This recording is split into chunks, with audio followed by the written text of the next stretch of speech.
What up, YouTube? It's your boy Banks.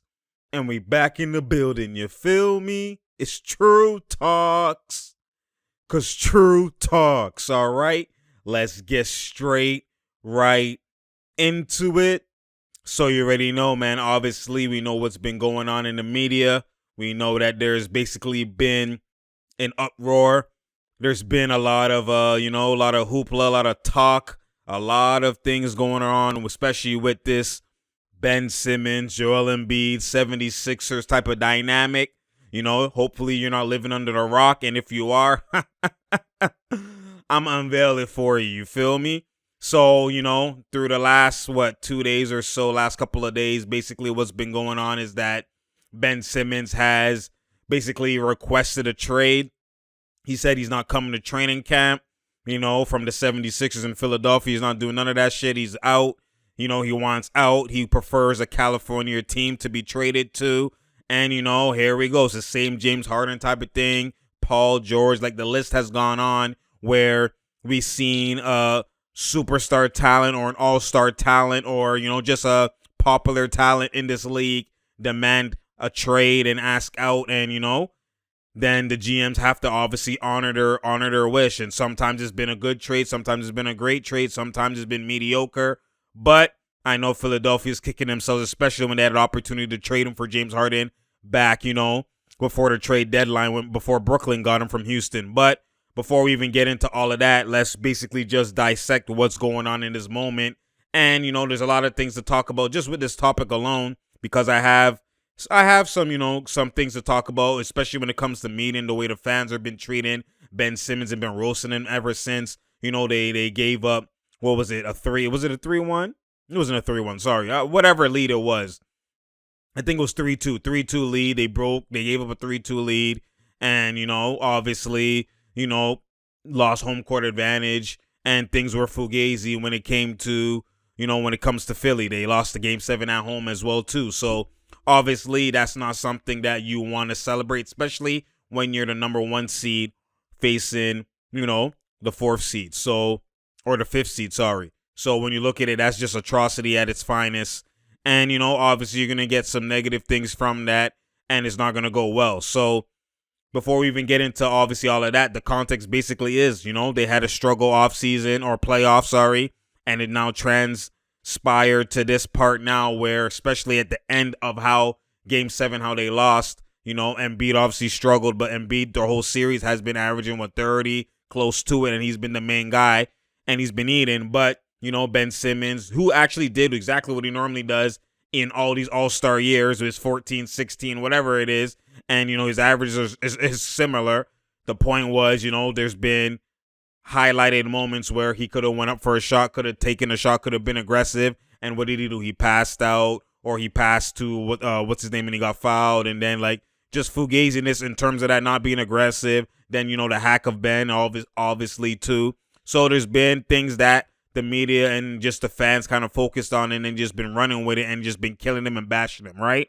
So context now, you see Ben working on his game every offseason. You see him splashing threes, splash if you ask me, doing all of that and this, that, and the works. But, it's kind of like it's come to this point where, we've been there, done that, right? That's what you're getting with a lot of the fans, a lot of people just seeing Ben Simmons eating in the offseason, splashy, just shooting, being aggressive, and you don't see that at all during the regular season. It's like this dynamic. It's time to break up Ben and Embiid. It's time to break them up. So, that's where we are at now. Ben Simmons doesn't like how they treated him because, again, context is they kind of just threw Ben Simmons under the bus. I think they used him as a scapegoat. I'm going to give my reasons why sooner, rather than later. But, obviously, I've talked about this in previous videos, especially when I think if you go down the line, when they actually lost Game 7, I talked about this from time, like how he's being used as a scapegoat and who really was the culprit, and even besides that, they're all to blame equally, right? I think that Ben Simmons shouldn't be fully at blame and shouldn't be kind of given the scapegoat route when he's done what he's always done. He's known, as you guys praised him, especially media, especially fans. All of that, y'all praised him and bend this, bend that, and he was never a guy that had a shot. And yet he got all this praise, all this potential, all this and that, and all this type of stuff. He gets praised. Been an all-star, been getting all these accolades without being a guy that has a jump shot. So then now he's getting criticized and ridiculed for not having a jump shot. You know what I mean? Like, at some point, look at yourselves, the casual fans or the media, whoever. Like, y'all are creating this noise. Don't be mad now when he looks fugazi, when the purists and other people like me has been saying he never had a shot. What are y'all talking about? Don't overboost. Y'all overboost, and then now you're getting mad at the same thing you overboost. He's been the same guy from day one till now. You know what I mean? Why is there any knock? And then in the same breath, these same casual fans, these same media people are the same ones who say, what about Giannis? Stop shooting. Stop shooting. Stop shooting. So why do you want Ben Simmons to get a shot when there's guys like Giannis and Zion who you don't want them to get a shot? Just dominate the way you dominate. Attack the paint. Why are they able to attack the paint? Why are they able to do what they do? Because personnel. The paint is free. Ben Simmons is playing with Joel Embiid, who only shoots 3 shots per game. So take it in. Giannis has a Brook Lopez. Even you say Lopez needs to stop shooting. Oh my God, they roast him as a big man, but yet they don't see that Lopez standing at the 3-point line all day enables Giannis to be the Giannis you want, the Giannis that dominates, that's what's enabled. Giannis and Ben Simmons have similar games. Obviously, Ben's a better passer, but it's similar games as a 6'10", 6'11" slasher type, but not like play like a big man, but you have ball handling like a guard. And Ben Simmons actually has better ball handling than Giannis, but Giannis has better finishing ability, obviously, than Ben Simmons, but they're not too far off in terms of Giannis' handle is not too far off of Ben, and Ben's finishing and bullying in the paint is not too far off of Giannis. It just looks like it's far off because what? He has Embiid in the paint all day, every day. Imagine Brook Lopez had no shot and he was in the paint all day, every day. Or he just mid-range below, like that's where he was operating. You think Giannis will be able to do the same shit? The paint will be clogged. But people don't see these type of things, right? So that's why I'm like, it's unfair to Ben, this criticism, this fugaziness. Like, that's what I want to get out of the way first. Before we talk about everything that's transpiring with the trades and all the, what destination he should go and all of that, I want to give context into just highlighting why the media and casual fans and majority of the fans and everybody just looks fugazi. You'll only have maybe 10% of the people that think that how I think and kind of see the game with a pure eye that can kind of see, okay, it's unfair to give Ben this kind of criticism. I'm someone who, you know me, I appreciate the ability. I'm a purist at its finest, obviously, right? Arsenal, ability over everything, skill over everything. But at the end of the day, it's about context and it's about being fair and it's about the eye test as well, too. We've seen guys. You've seen a guy just won Finals MVP doing the same play style that fits or is the same in Ben. But he's enabled Giannis to do more because, like I said, Lopez is chilling on the perimeter.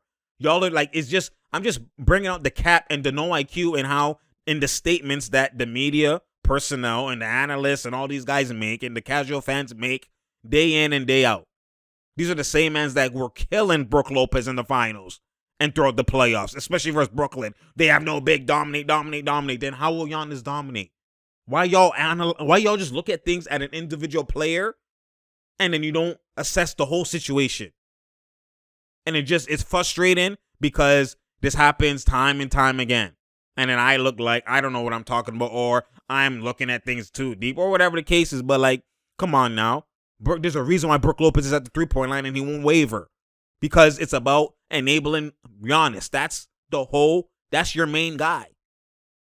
He needs to, like, if you cut off his weaknesses or cut off his strengths and force him to his weaknesses, you really, like, dog.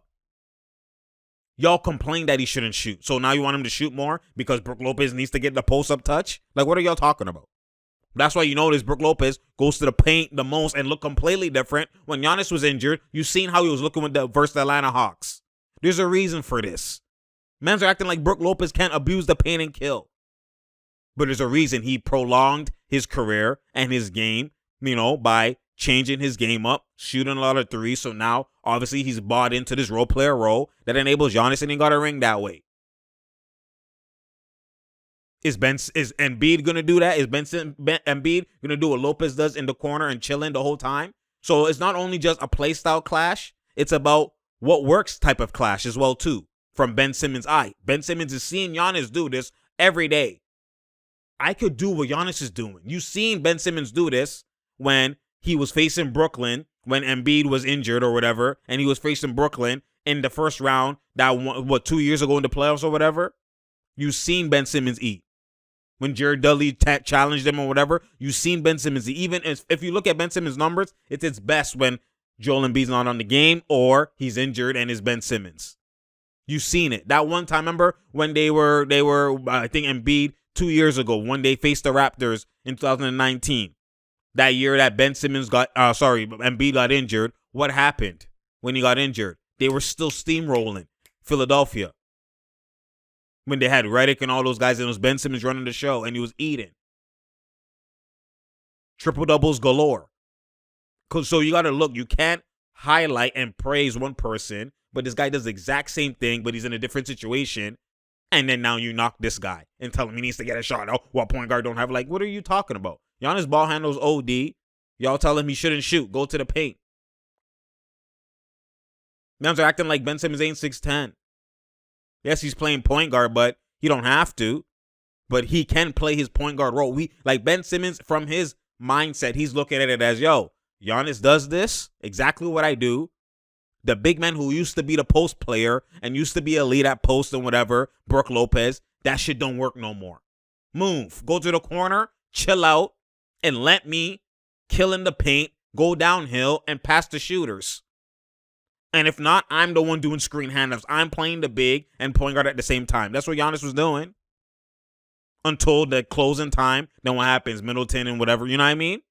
But that's like, you've seen it work. It's always worked. It led to 60 whatever wins. It led, like, come on now. This work. That same play style works. Ben Simmons says, I know the blueprint. Let's do that. Obviously, what do they want to do? No, Embiid, you're the face. You post up. You do this. You see Embiid only shoots threes per game. And even when he shoots threes, stop chilling on the perimeter. Going to paint. So he's on the free throw line below. What's Ben Simmons going to do? In the dunker spot, he's chilling. Like, that's why you see the clash play style wise. And it's not just play style wise, now mentality wise. Dog, we know what works. This is what works in this league. What team has just a post up guy chilling? What team? Especially when you have a Giannis type of guy. The only team that has a post up guy eating is Jokic. AD somewhat, but even then, Bron, AD type of dynamic. AD will chill on the corner and chill in the, you know what I mean? But LeBron can shoot. There's a difference. So that's not even comparable fully. But Jokic is the other big, but he has a Jamal Murray. He has a shot creator, like, you know what I mean? And he's basically running the point. So in hindsight, or in full grand scheme of things, Ben Simmons could be the Jokic. They're all similar. Obviously, they play different play styles in different games, but I ball handle. I do majority of the ball handling, or the paint is all mine, and everybody, you know what I mean?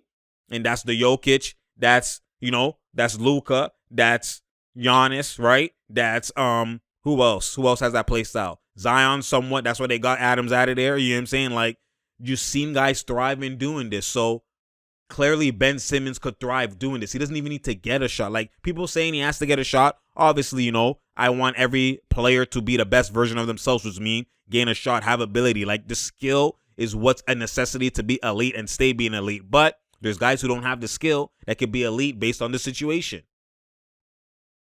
And Ben Simmons is one of those guys. Giannis is one of those guys. There's so many guys that are like that you give them the proper spacing. You give them everything. Even though Luka has skill, he's also like that as well, too. Look at his situation. Porzingis is getting sussed and has to chill in the corner and spot up, and you know what I mean? He can't even post up. You seen him in New York, how much he posts up. They calling him, Nowitzki 2.0 and all this type of stuff. He can't even post up. He's literally spotting up in the corner. So Luka could what? Run the pick to switch, and everything's in ISO, and then I will dime the guys based on how they help. It's like a James Harden type of offense that he did in Houston. So you want your big that could shoot. At once, Blue Moon, you bring in Boba and he can't shoot, whatever. But majority, like Porzingis, you have to shoot, so Luka can have the paint and, do a slow crab, go to the paint, scoop, lay, step like he needs that area. Take advantage of mismatches, killing them in the paint. You see now we do a Pat Bev and all the Clippers. Switchability is everything. So Porzingis has to sacrifice. Right? Ben Simmons hasn't got that luxury. Other guys have. So when you look at it from that perspective, if he's in a different situation, which you can see he's fed up, he's tired, enough is enough. I don't want to be here. That's what he's doing. He's demanding a trade. He's not coming back to training camp like he's going to create the biggest turmoil because he felt that he was done dirty. I'm supposed to be the franchise. Even if it's not supposed to be the franchise, y'all throwing me under the bus. Y'all blaming me like it's me. Like it's just me. I've done exactly what I'm supposed to have done. With me having no shot, he didn't shoot any three. Only one or whatever. He didn't shoot these threes in the playoff in the regular season, and still they had the number 1 seed. So why does all of a sudden Ben Simmons have to be so indifferent to win? If y'all got the number 1 seed doing this way, what changed? I'm not even gonna go down that hill. What changed? You know what I mean? So when you look at it from that perspective, obviously Ben Simmons wants a new scenery because he knows the purists. If you have a real eye for the game, and I've said this from time, Ben Simmons, I promise you. And then now when you give them the most space and he's comfortable, that's the thing people don't understand. They don't attribute basketball and look at the mentality side of things in basketball. They just look at this, that, and like it's just fugazi analyzing. You know what I'm saying? Look at the mental, the psychology, you know, the psyche, the mental aspect, all of that from the player. Ben Simmons is not going to come down the court pulling threes. That's his biggest weakness. He's not going to be comfortable doing that when he's only limited in how he could already move. You want him to now break out of that limitation when you have anytime he makes a mistake is they roast him, or anytime he doesn't thrive or he airballs or he bricks a shot or they roast him. So he already has that demon in his mind. Not only that, the paint isn't just free. So I can't just run into the paint OD at any time. Like, you understand, this is why Giannis could shoot threes and try and, obviously, the mental aspect, you know, maybe he's mentally stronger or whatever, but just forget all of that character makeup. Just look at the mentality in terms of what they're comfortable with because they know how they're going to get their points regardless. Giannis knows that regardless, if I want to shoot, I'm just shooting because they're sagging off. I'm trying to make myself be a better player, and I want to, like he said, KD, I want to be more like you and whatever and all that type of stuff, right? He wants to be a better player to keep shooting, and he wants to advance his skill. But if his shot ain't falling or if it ain't working, he could just run into the paint at any time, and it's still Brook Lopez in the corner. It's still, you're just now, when you're comfortable and I have this everyday green light, I have this take every time, the paint is free, no one's clashing my play style, it's all me. That's why they call me. Now, dog, I know I can get a bucket at any time. Let me just shoot the three. Let me just practice these other things that I need to develop. And then if it's not working or it's a close game or it's a big game, forget the three. I'm running to the paint head down. Ben Simmons doesn't have that luxury. Ben Simmons is with Embiid, who's holding the paint majority. Even though he's on the elbows and he's on the block, he's in the paint restrict, like he's in that area. He's working from that area. So Ben Simmons can't just come down the court, I'm just going to chuck. This is my weakness. Remember, don't look at it as like he needs to develop this. If I'm developing this and I'm and like, who says I'm going to hit these threes or I'm going to, like, if I'm not getting my guaranteed takes all the time, normally you see people who aren't great shooters, they have to warm up by getting a floater, getting a layup, getting a free throw. Now they'll start hitting their threes OD. That's what happens. That's the mindset, comfortability, right? A confidence, shooting is confidence. So if I'm not confident, let me go to my comfort zone and then I can break out of it. You don't start out your comfort zone and then work your way in. It doesn't work like that. Basketball mentalities, it doesn't work like that. So when you look at it from that perspective, he can't even enable himself to go into the paint and kill because there's always clash. So his paint even looks like a weakness right now because there's a guy holding the paint. So I don't have my guaranteed takes. So if I don't have my guaranteed takes, am I really just going to come out here shooting? No. And that's part of the reason why you don't shoot. That's why you look in off season, he's just shooting. I don't really think it's the bright lights. I've seen him in summer league with bright lights on him. And obviously it's not the same bright lights, but I've seen him pull and do dribble pull. Like, you know what I mean? It's a mentality thing and a comfortability thing. And maybe he's doing it on purpose because he's like, yo, my play style could work. Let it work. Like, you have to pick and choose one or the, like, you don't know what's going on behind the scenes. But if I just look at it, I know he's not comfortable. And I promise you, him in a different situation where the pain is all his, you're going to see him even do dribble pull-ups. You're going to see him just be free flowing. You don't have to overthink. Don't have to think. You know what I'm saying? And that's why you can see when Ben Simmons, even if it has a mismatch, like Embiid's hugging the paint or he's at the 3, but the guy's sagging at, so it's like it's not really there. Like, you know what I mean? Because Embiid is not like he could shoot. For a big, he could shoot, obviously, but he's been 32% for his career on 3 threes attempted per game. He's not like splashy all day, every day. He's streaky. Same thing with AD. They're streaky. And, they're not like a Vukovic who's shooting 40%, or a Jokic shooting 40%, or a Karl Anthony Towns shooting near 40%. And they're all like 6-5 threes per game. That's literally like, they're like a wing shooter, basically. Like, that's different. So, mans are going to honor them, and they're not going to sag OD. So, that's different. So, the spacing is wide. Porzingis from 3, like the spacing is wide. That's not the same, right? You want Embiid shooting. You want AD shooting 3. Like, that's what you want. So they're not going to just, off the ball, hug that guy in the corner. No, they're going to gap and shrink the floor. You know what I mean? So it's different. So all of these things matter into the psyche of Ben Simmons, and that's why he wants out. So when you look at it from that perspective, like, that's why I don't agree with the fans and the media and everybody just bashing Ben Simmons. I think that when he gets to his, new destination, wherever he's going to go, I think that he's going to be a complete different player. You're going to see, and it's not that he improved to be that player. You've seen multiple off seasons of him doing this shit, shooting 3s and pull-ups, and it's more so a comfortability thing, more so just cater around me, and then you'll see it work. And I know he's watching Giannis, what he's doing. He's like, dog, I can do that, fam. That's how players move. This is the mentality of players, right? You don't need to speak to them to know this. Mans know this. If you're a Paris, this is how I would think if I was Ben Simmons.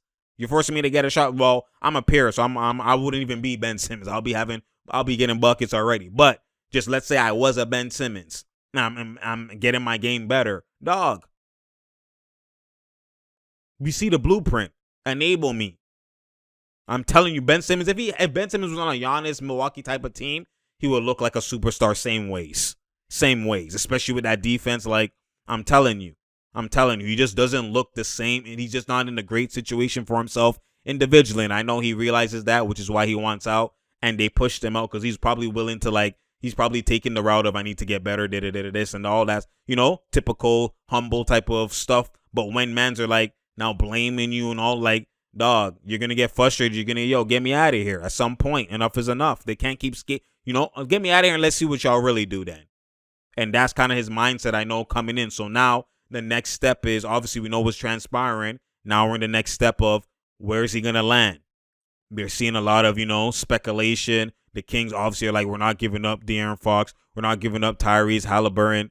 Obviously, if I'm, the Sixers, who already dropped the boat or dropped the ball because they didn't actually, they could have traded Ben Simmons for Harden and got Harden and Embiid pairing, while the perfect match for Houston or for Ben Simmons actually is Houston, because you got a Christian Wood who can shoot. He doesn't need the paint to score. So Ben Simmons could do all of that. Get John Wall out of there, I guess, and then make Ben Simmons he would be a superstar in Houston, I promise you. Shot creators who don't need the paint, and Kevin Porter and Jalen Green and all that type of stuff, right?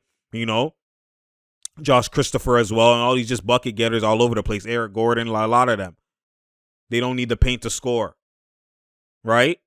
That's what James Harden had. He had a 5-out type of offense. That's what you could go similar back to that, not even necessarily fully, but Christian Wood, he could shoot the lights out. He's actually one of those ones as well too. Jokic, one of those Vukovic bigs, Towns that could shoot for real, not streaky. So, that would be a great match for Ben, but obviously it didn't work out. And I know if I'm the Sixers, they're killing themselves. They're in the worst case scenario. Not only did you have a great trade for Ben that you gave up because you wanted it to work and you wanted it to see if it's gonna, we're number 1 seed. Don't shake it up now. There's no need. We could win a ring. This and that. What if we go to the finals, right? Now you get out the second round, which is the worst case scenario, because it's not like you made it to the conference finals. So at least you're you can see that light at the end of the tunnel. I could keep this for a little bit, make a minor tweaks, and then next year we go further. No, you got out the second round, so it's clearly clash. Got out the second round. Imagine, and then teams only get better. Let's say now it's Boston second round. Or is that who you, come on now. And maybe you face even a better team first round. Come on now. Right? So that it just it's like, oh, God damn, we have to blow it up. So you didn't make the trade because you thought you could go far in the playoffs. You didn't go far in the playoffs, right? And then now the guy who you wanted to trade, who you wanted to make the trade for and then pull the trigger, he's actually now demanding out. So like you're in the worst case scenario because now everybody knows you once were trying to trade him, and now everybody knows he wants to leave. There's nothing you could do about it. So man's gonna give you a shit deal. They don't have to give you the greatest. You can't hold your cards because he's gonna create turmoil. So you're gonna be forced to, try and do the best offer you can. And man's their best offer that they're gonna give you is still gonna be lower than what they would have gave you if he didn't demand out. You know what I'm saying? So like, and not even just the demand.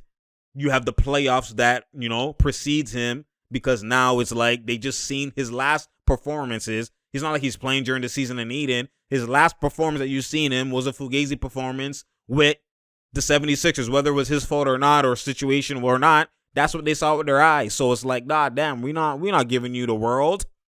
De'Aaron Fox, no. Buddy, you know what I mean? Tyrese Halliburton, no. They may be Buddy Hield. Maybe you do Buddy Hield. But does De'Aaron Fox and Ben Simmons, is that going to be, you know what I mean? Come on now. So let's now analyze what are the best places that, Ben Simmons could go if he was to leave. What's the perfect fit? It's not about, I'm not going to come, do, play trade GM and, do this and that. You can't do. I'm just looking at it as fit. Forget however they facilitate that trade, whatever. I'm just looking at what team does he fit the best? What team would Ben Simmons thrive and be a superstar and reach his Giannis-like potential that he has? Zion-like potential that he has. He actually has it. And he has elite vision. So, like, you know what I mean? One, the perfect scenario. The actual perfect playoff win now scenario and be elite scenario that he could actually go to. But they're not going to do it. I'm just looking at it as just, especially big-wise, a big that could shoot. Like, if a big can't shoot, scratch that off the board. I'm looking at your big has to shoot, and it's not like a streaky shooter like I said. You're shooting like that big has to shoot like 40%, like he's shooting like, like a shooter. Because that's what you need for spacing, and that Ben is the only one that needs the paint. Everyone else, maybe they cut and backdoors or whatever, but like, I have the paint. I do handoffs. Like, you just chill on the perimeter, and it's all me. This paint is mine. Giannis type stuff, right?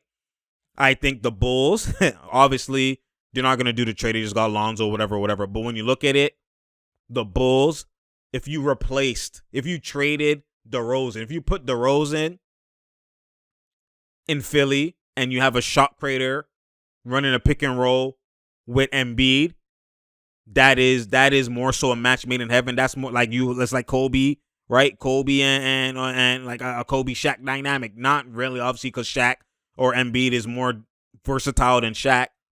But it's definitely one of those type of dynamics, right? A Kobe Gasol, Kobe Shaq, that type of, Kobe and Hakeem basically type of dynamic. But obviously, DeRozan is a poor man's Kobe, right? Because he don't shoot threes, whatever. But that fit is not bad. It's a contender type of fit, especially when you still have Tobias, you still have these other guys, and then that fit now. Lonzo Ball, I guess he's not going to be no ball handler. Ben Simmons be the ball handler, and man's could even 5 out. Vukovic can shoot for real. Lonzo has showed he's almost near 40% 3-point shooter.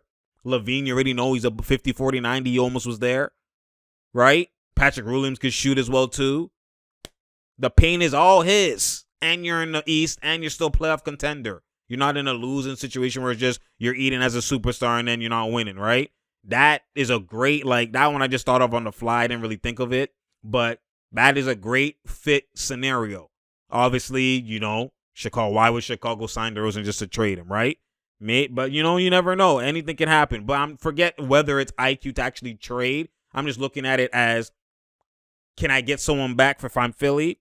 And where Ben Simmons will thrive. Just a fit for Ben Simmons, period. I think the DeRozan is not, it's not a bad pairing with Embiid. If I look at it, it's really not, right? DeRozan could still be himself. So that I'm just looking at it as what it could be for Simmons individually and team wise. I think that's great because Levine don't need the paint, and he can still get to the paint, and he can, get to the paint and dump it off. Ben Simmons is the whole paint. So even if they do get to the paint, they could fake the float or dump it off to him, and he could just lay it up. Like, he could actually roam in the dunker spot. If Levine run a pick and roll with Ben Simmons rolling, like, Ben Simmons could do a hybrid of I play point guard and play power forward, right? Draymond type of, like, he could literally just eat. He can. But the key is giving him the whole paint, right? And Vukovic enables that. So now I'm just going by teams that have a shooting big that is for real. Like I said, Houston is another place. Obviously, you would have to get John Wall out of there. Maybe John Wall Embiid is a better parent. He is a great parent. That's not too bad as well, too. It's not too bad as well, too. Not at all. And, then maybe, and obviously Christian Wood, you have that dynamic where he's a shooter, like I said, from three. That's another good fit, solid fit for Ben Simmons as well, too.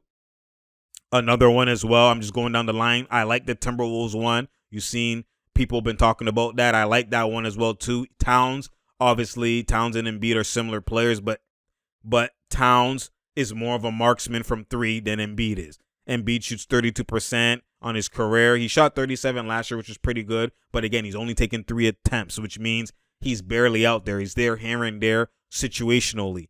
Karl Anthony Towns shot 6 threes per game. As a big, I don't even think, bro, just to give you context, I don't even think KD shot 6. I don't even think KD shot 6 threes per game. Let me just hold on. Let me just check real quick. Give me a second here. Because I see when I look at Karl Anthony Towns stats, right? And I know his game. I know he's been shooting 3 a lot, right? Yeah. For the last 2 years, but the year before, 2019-2020 season, he shot 8 threes per game. 8 threes per game, and he still shot 41% from 3. Elite. Every year he shot 42, 40, you know what I mean? But 8 threes per game and he shot 41%. Then last year he shot 6 threes per game and shot 39%. He's actually a marksman. It's not like he's just here and there. He could literally live out there. He could now change his game to now he's shooting 8 threes and he could kill out there. For real, for real. It's not the same as Embiid. You know what I'm saying? It's not the same. And he still will be able to get him the block. He will probably eat when they stagger the minutes from Ben Simmons and Towns, then now Towns will be in the paint, dominating and doing what he does. Maybe they give D'Lo. Maybe D'Lo goes and they, break up their friendship that they were doing out there, and D'Lo plays with Embiid, right? That's also a solid dynamic as well, too. But, you just look at it. Towns will go into the paint when when Simmons comes out. Now Towns is dominating the paint. You know what I'm saying? And, with the bench unit, because you have a point guard who could probably do more, whatever the case is. And then when Simmons is in there together, then Karl Anthony Towns spaces out more so, pick and pop a lot. And, Towns loves to shoot as well, too. But, when you look at it, like I was saying, you look at Durant, how much did he shoot? KD shot, last year, he only shot 5 threes per game. KD, who shot 45% from 3 last year, that's disgusting. Shot 5.4 threes per game, and Towns shot 6.3. So Towns shot more threes per game than KD. So he literally lives out there. You know what I'm saying? So 1 year, the last year he shot 8. KD has never shot 8 threes per game in any season. Towns has. That tells you how much the game is changing. Towns is a center. You know what I'm saying? So, yeah, KD's highest threes per game was 6.7 1 year. And that was with OKC. 7. He's never shot an 8. Never. Even with Golden State, the most he shot was 6. So, the fact that Towns shot 6, that shows you that he's out there. He's living out there. That's also a great fit. I'm not mad at that fit as well, too. Me, I'm saying the Timberwolves also, too, is another. I'm just looking at bigs. I don't even look at the team. I'm looking at just the center position. A center that could shoot. Brook Lopez, you already know he has Giannis there. That's not the fit. You would have to trade, Giannis for Ben Simmons. We're not doing that. I'm just looking at the big that could shoot. Another place, if he goes to Washington, and I've seen Montrezl Harrell shoot threes, and maybe this is the year, or this is the time, you just tell him and enable him, shoot your threes with confidence, yo. You shoot them. Just shoot them. And Montrezl Harrell now picks and pops more so, and then now the paint is just his, because, Beal don't need to paint, Kuz don't need to paint, Rui don't need to paint, OD, they're shot creators and they're shooters, and then obviously they signed Dinwiddie, yes, but Dinwiddie go play with Embiid. And you could do that. That's also a solid fit as well, too. I'm not mad at that. But other than that, I know people are saying, Portland as well, too, trade him for CJ or trade him for Dame. And I feel like CJ with Embiid he'll really become almost a near 30 point per game scorer. I think CJ will actually advance his game because remember, he's playing behind Dame as a secondary ball handler and a primary ball handler when Dame's on the bench. But now if you make him the primary ball handler in the pick and roll all day, every day with Embiid, it's going to be a whole different dynamic because, CJ snake dribbles and does all the elite pull up in the gaps, escape dribbles, in and out burgers, pass to Embiid, give him the post. Like, that will be beautiful. And you still have Tobias there as well, too. So, it's not like, I'm not mad at that. Obviously, they would want Dame instead. Dame and Embiid pick and roll is actually just, that's come on now. And maybe they keep CJ and they trade Dame and you get a Ben and you rebuild. But then Nurk, they would eventually have to trade Nurk for a shooting big, or Nurk shot 40%, but only on one three per game, right? Maybe you make Nurk shoot more threes, and that changes the dynamic. And Ben has the whole paint, right? That I'm not mad at that Portland fit as much. I'm not mad. I think it's decent, but if I'm going to, like, if I'm Ben Simmons and I want to trade, I want a complete different. I don't want something that could somewhat be similar to an Embiid situation. Towns looks like it, but he shoots way better than Embiid, so it won't really be that, right? You have to envision. Nurkic and Embiid are similar in terms of their three-point percentage is 40%, but they don't shoot that many threes per game, so they're really going to shoot it, right? 37, 38. Like, that's where it's like the similar situation. So you don't want to, like, Ben Simmons doesn't want to go to the same situation. That's pointless. I could have stayed with Philly and guaranteed a top 4 seed. Like, that make no sense, right? So, I don't advise Portland at all. I know, obviously, when you look at it from Sixers side, they could have Embiid and Dame and whatever. Like, you'd be selfish with that. But, I'm just looking at it from best fit from the Simmons side of things, not from the Philadelphia side of things. So, I think the best fits, I don't even like, even Sacramento too, I don't really like it. The best fits, I think, would be the Bulls. I don't think they're going to do that, right? Houston, I don't think they're going to do that. Minnesota, maybe they do that. And then Washington, but I don't think they're going to do that as well. They feel like they Gucci. So, and then another one is, under the radar is the Spurs. Maybe you somewhat get Pirtle out of there, right? And then, because Pirtle doesn't really shoot, Jakob, he doesn't really shoot, and even though I like him, but you want, like I said, you want Ben Simmons to have a situation similar to Giannis. That's what you want. So when you look at it from that perspective, man, obviously, there's a lot of things that could go wrong, go well for Ben Simmons at this point. It's obviously in the GM's hands. He's kind of still dictating and controlling it. But, ideally, I think that he could be a superstar in a different role, in a different situation. I think that he can be. But it's just up to whether that's going to happen or not. We don't know, right? We don't know if that's going to happen or not.